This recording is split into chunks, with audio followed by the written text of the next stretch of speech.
Nous allons maintenant faire place à Madame Delis Saligny.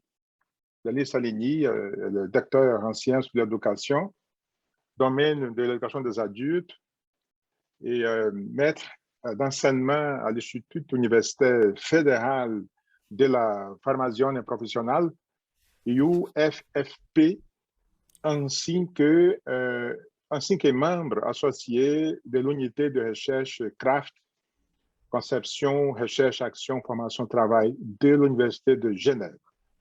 Alors, Deli va nous apporter aujourd'hui une conférence dont le titre, c'est l'individualisation par et au-delà des impasses, la portée des dimensions abductives et iconiques, la signification dans une conception active et sémiologique de l'expérience.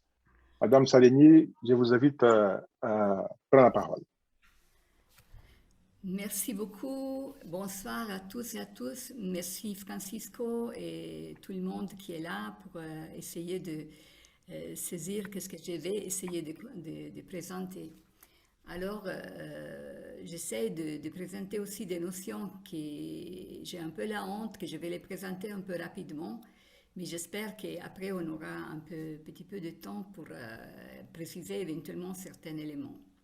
Alors d'abord, ce que je vais présenter, ce n'est pas seulement un travail qui me concerne, mais c'est un travail qui ressort d'une série de réflexions et d'études qu'on a fait dans l'unité CRAFT de l'Université de Genève.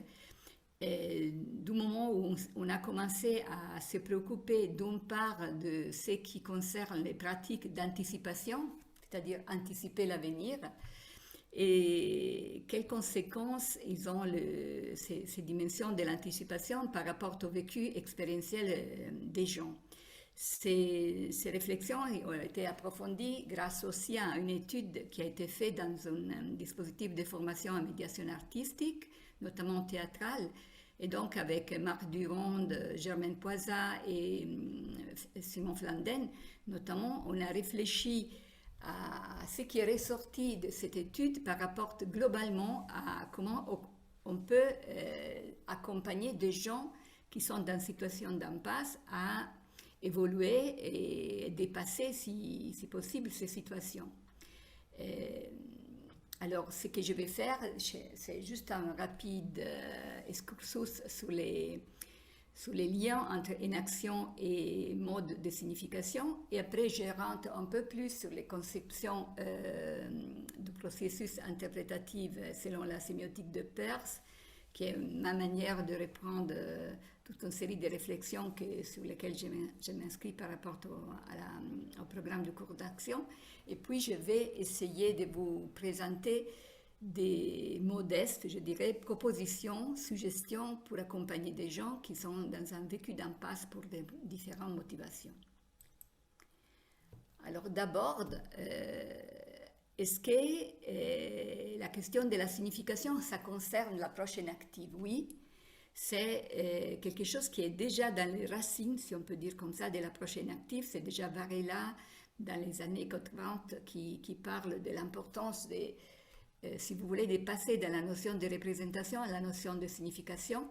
Et ceci est repris par différents auteurs, mais je trouve que l'affirmation de Thompson et Stapleton, qui dit que la création de sens et les côtés interactionnels et relationnels de l'autonomie, je pense qu'il dit de manière assez essentielle, mais aussi importante, du fait que finalement la coémergence dont on parle quand on parle d'une action est toujours accompagnée d'une dynamique de signification. Cette réflexion sur les dynamiques de signification dans l'approche inactive ont été reprises par différentes lignées. Je ne les présente pas en ordre chronologique parce que je n'ai pas fait encore une étude approfondie de toute l'histoire de chacun, mais finalement, j'ai l'impression qu'ils sont émergés plus ou moins de manière contemporaine dans l'histoire du paradigme inactif. Alors, une lignée, c'est celle qu'on appelle la lignée du participateur sense-making. Et cette lignée souligne l'importance des processus interactionnels et participatifs pour la création de sens individuel. dans le sens vraiment du lien entre individuel et collectif, et on trouve, alors je le redis, c'est vraiment un regard très rapide qui ne tient pas vraiment compte de la vastité des travaux, mais il y a d'abord une perspective organisationnelle, celle qui a été annoncée par Weick, et qui était aussi en lien avec toutes les dimensions de la résilience à l'intérieur des organisations. Et puis, il y a toute la perspective qui fait référence aux conceptions incarnées de la connaissance et fait aussi des liens avec les systèmes dynamiques pour explorer comment la signification émerge dans des situations physiques et sociales concrètes.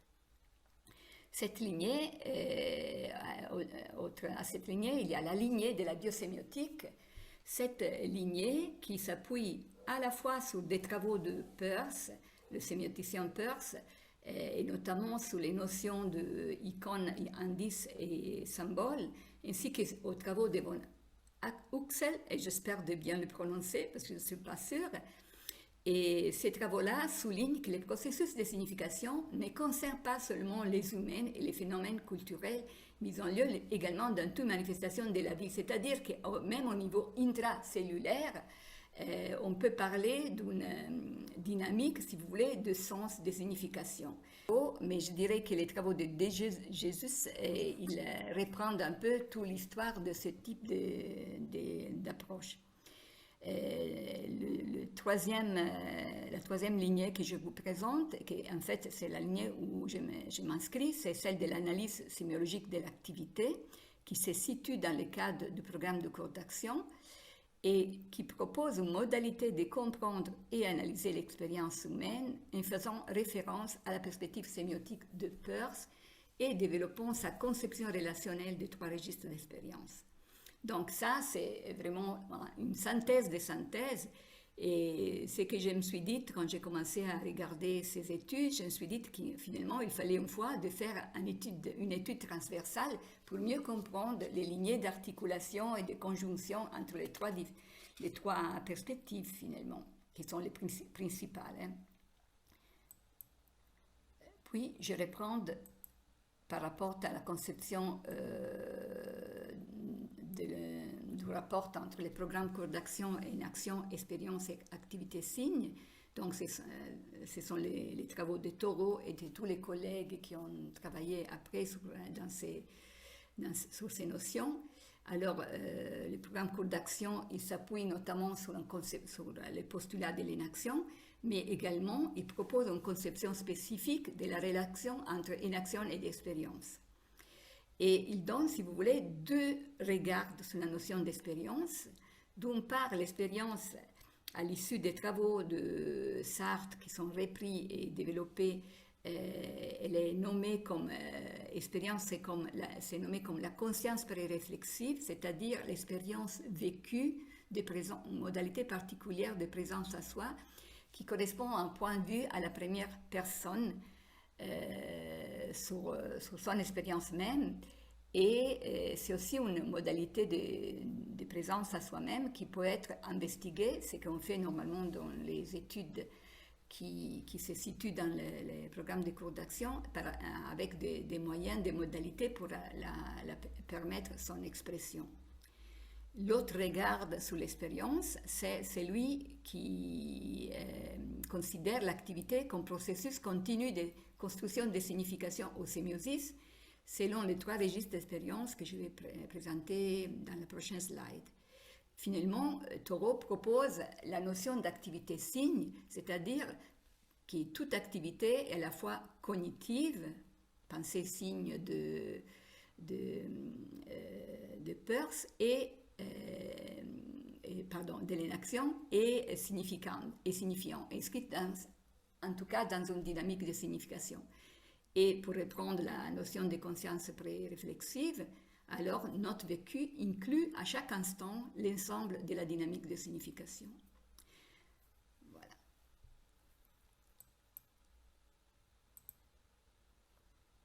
Alors là, j'essaie d'expliquer quelque chose, de présenter quelque chose sur lequel je fatigue toujours. Je dois dire que je suis un peu embêtée pour les outils de zoom qui circulent sur l'image.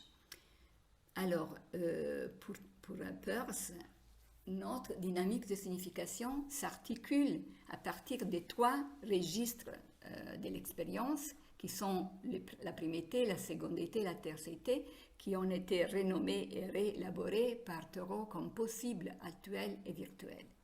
Expliquer qu'est-ce que c'est les possibles.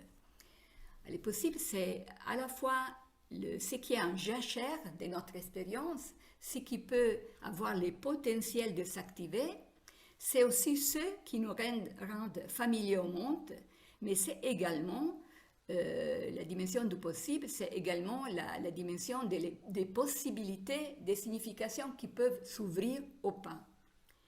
Et cette possibilité de s'ouvrir au pas se manifeste grâce à l'actuel, ce qui on nomme le réel qui nous fait signe. Donc, ce qui, pour chacun d'entre nous, ça fait signe. J'ai mis les mots qui utilisent Peirce pour nommer ce qui fait signe. C'est, pour le dire à la manière de Bateson, c'est la différence qui fait la différence. C'est la chose, l'élément qui peut être à l'interne de notre couplage entre nous et le monde. Ça peut être quelque chose qui est plutôt vers le monde ou vers notre expérience de nous-mêmes, mais c'est quelque chose qui nous est signifiante. La tertiarité ou le virtuel, c'est effectivement les modes de médiation entre ces 2 éléments. C'est ce qui permet de faire des généralisations, de dire si alors, pour le dire simplement. Et c'est le mode de faire des généralisations qui peut être qui peut arriver jusqu'à la constitution d'habitudes selon la conception de Peirce et donc être finalement incarné dans notre expérience personnelle. Pour faire un exemple très simple d'une habitude, c'est la manière dont on s'assoit sur une chaise. Ça c'est incarné, il ne faut pas la penser comment on s'assoit sur une chaise, au moins dans la chaise qu'on fréquente d'habitude. Donc, l'incarnation du virtuel, c'est exactement quelque chose qui nous intégrons dans notre corps. Et je pense qu'il soit important de souligner que dans la conception de Peirce de la cognition est à la fois mentale, incarnée, individuelle et collective aussi. Donc, dans ces dynamiques, nous avons, toujours suite aux propositions de Thoreau que nous avons développées, nous proposons d'articuler aussi la notion d'individuation. La notion d'individuation, d'une part, parce que selon déjà l'approche inactive, les individus ne sont pas considérés comme déjà là, préexistants, constitués, déterminés ou donnés, ils émergent dans les couplages organisme-environnement, selon une dynamique autoconstitutive. Mais à la lumière de la notion d'individuation qui est proposée par Simondon, les individus sont considérés simultanément en devenir et avec une réserve de devenir. Vous voyez, cette réserve de devenir, c'est un peu comme les possibles finalement. Simondon appelle cette réserve de devenir le pré-individuel. Donc nous, on est, parce qu'on ne parle pas des autres, on parle aussi de nous, on est toujours inachevé et chargé des potentiels en attente d'actualisation. L'autre élément qui pour nous est important et qui introduit Simondon, c'est que la dynamique d'individuation va au-delà de l'individuation individuelle, mais possède une dimension transindividuelle, c'est-à-dire elle est indissociable de l'individuation collective, c'est-à-dire du processus de construction des collectifs d'humains. Cette notion de la relation intrinsèque entre individu et collectif nous dit alors qu'il y a une sorte de réciprocité entre 2 modes d'individuation qui existent ou qui coexistent et sont les 2 pôles d'une relation constituante unique. Alors, ça pour dire que d'une part, nous fondons notre approche, nos regards et nos recherches sur une conception inactive de l'activité, mais nous, en tant que chercheurs en éducation des adultes, nous regardons la personne, l'adulte, en tant que traversée d'un processus d'une dynamique continue de signification et d'individuation, toujours n'ayant jamais abouti en forme fixe.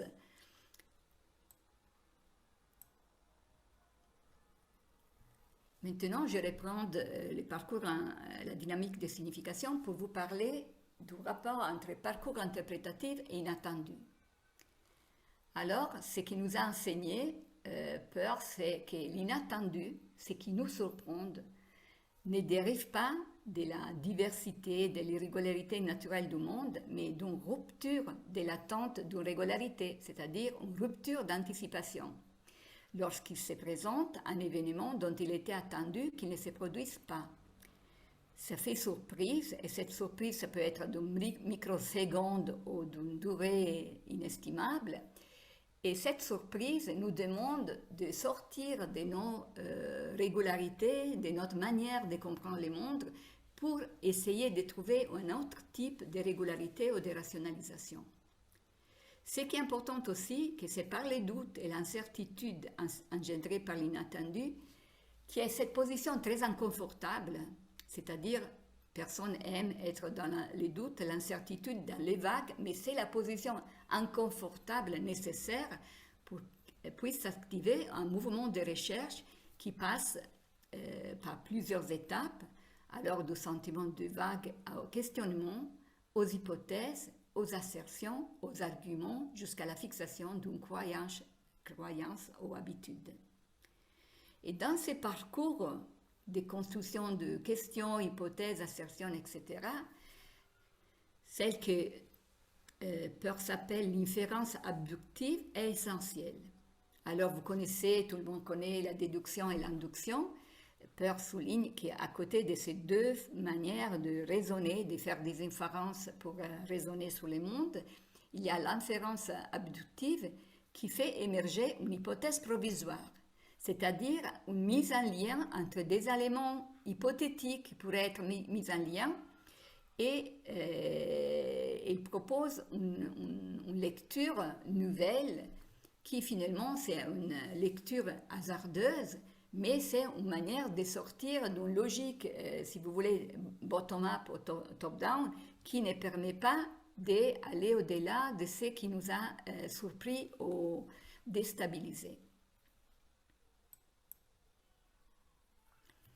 Mais alors, quand nous on a travaillé avec des situations où il y avait des gens qui, pour des questions de traumatisme psychique ou de vulnérabilité de santé ou des problèmes physiques de toutes sortes ou des histoires personnelles, ils se retrouvaient à avoir des vécus d'impasse.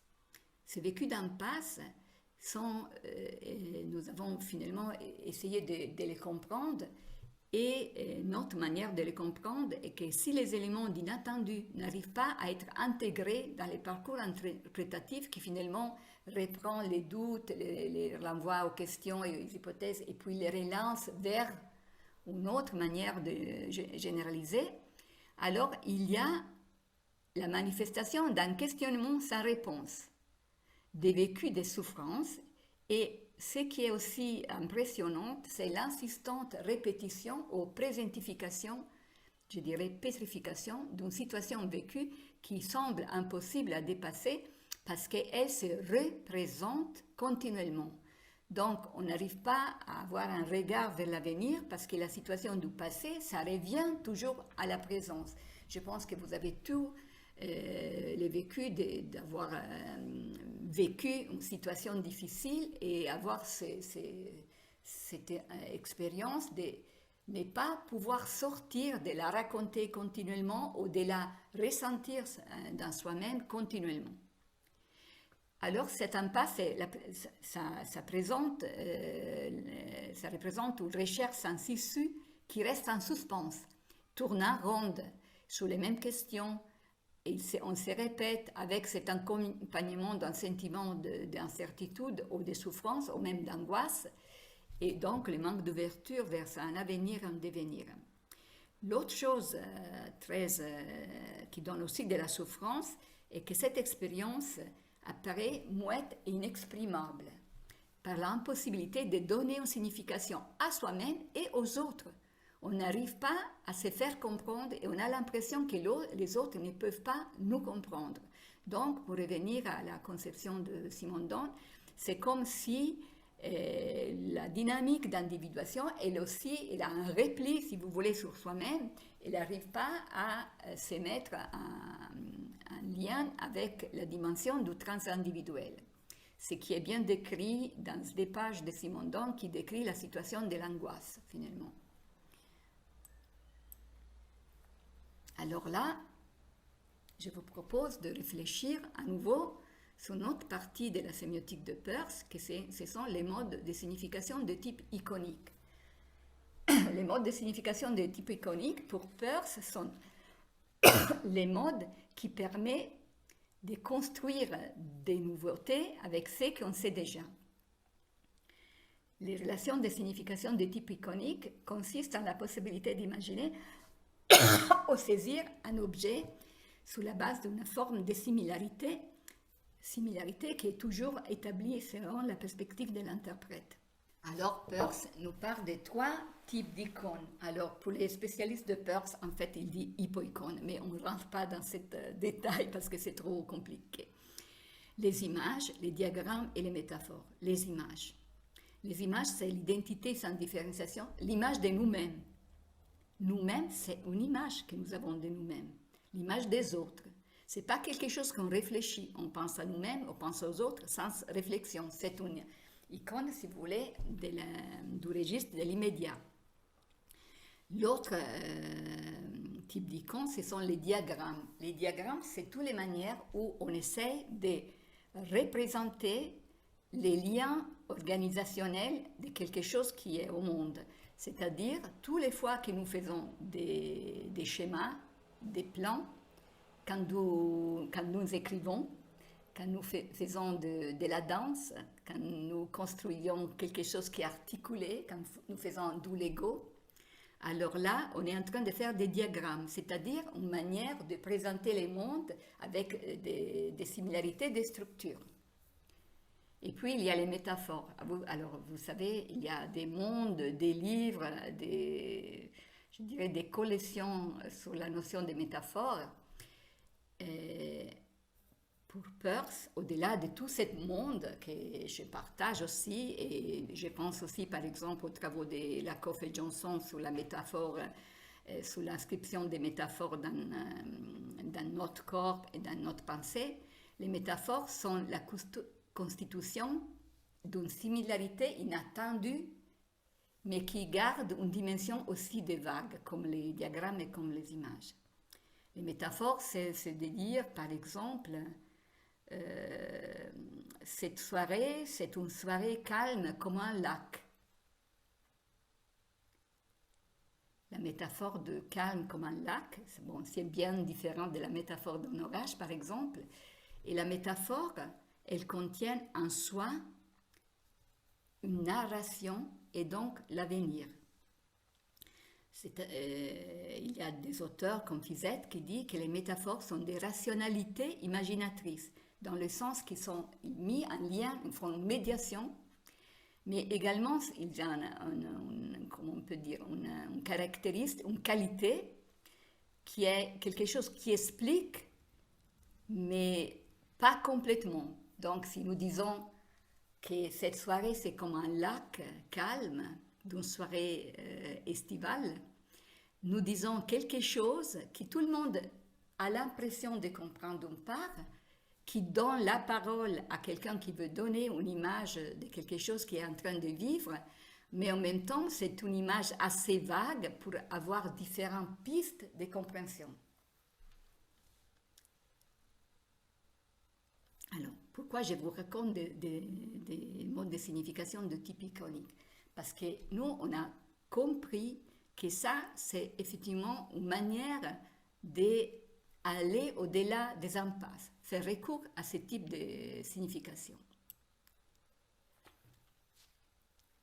Ce qu'on a compris, qui accompagnait la transition de la circularité sans issue du parcours interprétatif entravé vers une autre forme d'investigation, c'est se fonder sur un autre type de recherche que Peirce appelle les musement. Musement, c'est une notion qui Peirce décrit plutôt vers la fin de sa vie. Et il dit que les musement, c'est une attitude particulière de recherche qui est non linéaire, non et intentionnellement, sans intention et sans projet. Sinon, c'est lui d'être ouvert à l'imaginaire, à la découverte en forme ludique, de nouvelles possibilités dans la spéculation. Et pour le dire d'une manière différente, mais je pense également saisissable, je dis la même chose avec les mots de Italo Calvino, qui nous dit que dans les moments où le règne humain me semble condamné à la lourdeur, je me dis que je devrais m'envoler comme percé dans un autre espace. Je ne parle pas des fuites dans le rêve ou dans l'irrationnel. Je veux dire que je dois changer d'approche, que je dois regarder le monde selon une autre optique, une autre logique, d'autres moyens de connaissance et de contrôle. Les images de légèreté que je cherche ne doivent pas se laisser dissoudre comme des rêves par la réalité du présent et de l'avenir. Donc, Calvino, il fait la métaphore de Persée qui combat la gorgone, finalement. Hein. Ce qui pétrifie, on ne peut pas le regarder en face. Vous connaissez les mythes de Persée et de la gorgone, on ne peut pas le regarder en face. Si on le regarde en face, la méduse nous pétrifie. Donc, il faut trouver d'autres moyens. Il faut faire un pas de côté, si vous voulez. Il faut, pour aller au-delà de la pétrification, trouver des manières qui sollicitent un état esthétique de l'esprit, c'est-à-dire la disposition à rester à l'écoute de ses propres perceptions sensibles, c'est-à-dire solliciter la dimension artistique qui, selon lui, d'autre part, ça fait partie de l'expérience quotidienne de tout le monde. Solliciter une dimension ludique de jeu, et là je ne vais pas rentrer sur toutes les études de l'importance de la dimension du jeu dans la vie et dans l'évolution de l'adulte, il faut acquérir une légèreté pensive, qui, comme dit Calvino, qui permet de sortir de la pétrification du réel pour trouver d'autres formes de compréhension, et donc ce sont faire recours aux dimensions iconiques de la signification. Et là, pour répondre à ce qu'on a compris chez les gens qu'on a observés, qu'on a été étudiés, qu'on a interviewés, qu'on a regardés, et on a regardé à la fois les gens qui accompagnent et à la fois les gens qui ont été accompagnés, la dimension mimétique, c'est cette capacité d'accompagner ceux qui vivent des impasses, s'engageant activement dans celle que Marc Durand appelle éthique de concernement, c'est-à-dire l'autre, ça me concerne. Et une consonance, je dirais une consonance intentionnelle, pour reprendre les travaux de Gallese avec les vécus des individus, en sachant accueillir sans juger et en gardant celle que Keats, que c'est un poète, appelait capacité négative, c'est-à-dire la capacité de rester dans l'incertitude, sans se pousser, sans tirer, être à côté de l'autre, tout en ne sachant pas qu'est-ce qu'il va arriver. Et l'autre dimension qu'il faut solliciter, c'est la dimension métaphorique et fictionnelle. C'est-à-dire solliciter la mise en forme métaphorique des différentes tonalités de l'expérience vécue en tant que difficile, en s'appuyant sur des multiples formes d'expression artistique. Et là, je souligne ces expressions artistiques, mais ça signifie aussi de travailler avec des artistes professionnels. C'est-à-dire, c'est pas je ne sais pas si on dit en français, dilettantisme. Ce n'est pas de jouer à faire comme les artistes, faire de la petite animation, mais c'est de prendre au sérieux le travail artistique et de travailler avec des artistes professionnels, qu'ils soient des musiciens, des gens du théâtre, qu'ils soient des peintres et des sculpteurs, tout en conservant avec ce travail l'expérience initiale avec un rapport de signification saisissable et partageable. Et finalement, pour conclure, alors, pour reprendre tout ce que j'ai essayé de vous raconter, je conclus avec cette conception, c'est l'imagination, alors, constitue une réalité intermédiaire entre passé et avenir. C'est une modalité potentielle de réalisation qui, tout en ayant son ancrage dans le passé, préfigure ce qui va advenir en amplifiant les possibilités de celui-ci. Et notamment, l'expérience artistique est une source potentielle de développement par la relance du processus d'individuation qui s'ouvre à d'autres possibles, notamment permet la sortie de l'enfance et de l'incommunicabilité, mais permet aussi de créer, d'inventer, de trouver d'autres manières de regarder et de vivre le monde.